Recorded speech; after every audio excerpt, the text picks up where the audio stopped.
Hey everyone, welcome to Tech Bytes. Let us discuss about OSI model. The OSI, Open Systems Interconnection. Reference model is a conceptual framework used to standardize and understand how different network protocols interact and communicate across a network. It is a 7-layer model, with each layer representing a specific aspect of network communication, from physical hardware to application services. Understanding the OSI model is crucial for network professionals because it helps troubleshoot, manage, and design networks more efficiently. Let's break down the OSI reference model into its 7 layers, including the PDU, Protocol Data Unit, associated with each layer, and the types of devices that operate at each layer. 1. Physical layer, Layer 1. Purpose. This layer is responsible for the physical connection between devices. It defines the hardware aspects of a network, including cables, switches, hubs, and the transmission of raw binary data, zeros and ones, over physical media like electrical signals, light, fiber optics, or radio waves, Wi-Fi. PDU, the Protocol Data Unit for the physical layer, is bits. Devices, hubs, repeaters, cables, Ethernet, fiber optic, and network interface cards, NICs. The physical layer deals with aspects like data encoding, signal modulation, voltage levels, and data rate. It ensures that raw data can be transmitted between two devices. 2. Data link layer, Layer 2. Purpose. The data link layer manages the data exchange between two directly connected devices. It handles MAC, Media Access Control, addressing, error detection, and correction. It ensures that data frames are error-free before transmission. PDU. The PDU for the data link layer is frame. Devices, switches, bridges, and NICs. This layer is subdivided into 2 sublayers. LLC, Logical Link Control, manages communication between the upper layers and the lower layers, handling flow control and multiplexing. MAC, Media Access Control, manages how devices on the same network segment share and access the physical medium. Key protocols operating here include Ethernet, PPP, point-to-point protocol, and Wi-Fi 802.11. 3. Network layer, Layer 3. Purpose. The network layer is responsible for logical addressing, such as IP addresses, and routing. This layer determines the best path for data to travel across networks.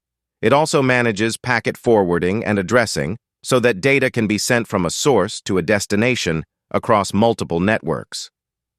PDU. The PDU for the network layer is packet. Devices, routers, Layer 3 switches. The network layer also handles fragmentation and reassembly of packets, and protocols like IPv4, IPv6, ICMP for ping, and IPsec operate at this level. Routing protocols such as OSPF, RIP, and BGP also function at this layer, ensuring data is correctly routed. 4. Transport layer, Layer 4. Purpose. The transport layer ensures reliable data transfer between hosts. It provides error detection, recovery, and flow control mechanisms. This layer is responsible for end-to-end communication, including segmentation, reassembly, and acknowledgement of data packets. PDU. The PDU for the transport layer is segment, for TCP, and datagram, for UDP. Devices, firewalls, gateways, operating at Layer 4, and load balancers. 2 main protocols operate at the transport layer. TCP, Transmission Control Protocol, a connection-oriented protocol that ensures reliable, ordered, and error-checked delivery of data. UDP, User Datagram Protocol, a connectionless protocol that is faster but does not guarantee reliability or order of data. The transport layer handles flow control, data sequencing, and acknowledgements to ensure that data is delivered in the correct order and without duplication or loss. 5. Session layer, Layer 5. Purpose. The session layer establishes, manages, and terminates communication sessions between applications. It is responsible for session establishment, session maintenance, and session termination. Sessions allow for continuous communication between two devices. PDU. The PDU at this layer is still referred to as data. Devices, gateways, and certain advanced firewalls that may have session control features. This layer ensures that sessions are synchronized and maintained throughout the duration of communication. It handles the setup of sessions, ensuring that sessions are properly closed, and session recovery in case of a failure. Protocols like NetBIOS and RPC, Remote Procedure Call, function at this layer. 6. Presentation layer, Layer 6. Purpose. The presentation layer translates data between the application layer and the lower layers.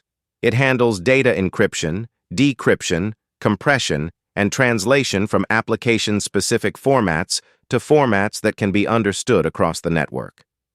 PDU. The PDU is still considered as data at this layer. Devices, gateways, and software applications. It's also responsible for data encoding and decoding, e.g., ASCII, EBCDIC, data encryption and decryption, e.g., SSL, TLS, and data compression, e.g., JPEG, MPEG. It essentially ensures that the data sent by the application layer of one device is readable by the application layer of another. 7. Application layer, Layer 7. Purpose. The application layer is the closest layer to the end user and interfaces directly with software applications. It provides services that are used by end-user applications like email, file transfer, and web browsing. This layer facilitates communication between the software running on the devices and the rest of the OSI layers. PDU. The PDU for the application layer is also data. Devices, computers, phones, servers, and any device running application software like browsers or email clients. Some of the protocols at this layer include HTTP, HTTPS, FTP, SMTP, POP3, and DNS. This layer provides the interface and communication protocols that allow users to interact with network services. OSI layer communication and example flow.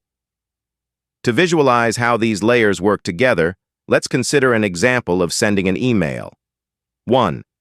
Application layer, Layer 7, handles the email software you use.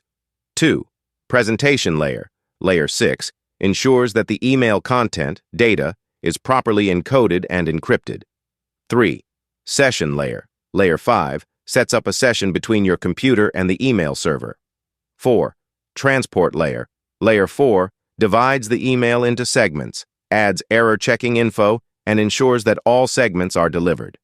5. Network layer, Layer 3, assigns logical IP addresses and ensures that the packets are routed through the network. 6. Data link layer, Layer 2, adds MAC addresses and organizes the data into frames. 7. Physical layer, Layer 1, transmits the frames as bits through cables or over Wi-Fi to the destination server. Importance of the OSI Model 1. Standardization. The OSI model provides a universal set of standards that vendors and developers can follow to ensure interoperability between different hardware and software. 2. Troubleshooting. When diagnosing network issues, the OSI model helps pinpoint problems by layer, allowing network administrators to systematically test connections and isolate problems. 3. Scalability. Understanding each layer of the OSI model helps in designing scalable and modular networks that can adapt to new protocols and technologies. 4. Protocol interactions. It helps us understand how various protocols interact at each layer, ensuring a smooth flow of data across complex systems. In conclusion, the OSI reference model breaks down complex network interactions into manageable layers, with each layer having a specific role and set of devices. Understanding this model is fundamental to building, managing, and troubleshooting modern networks.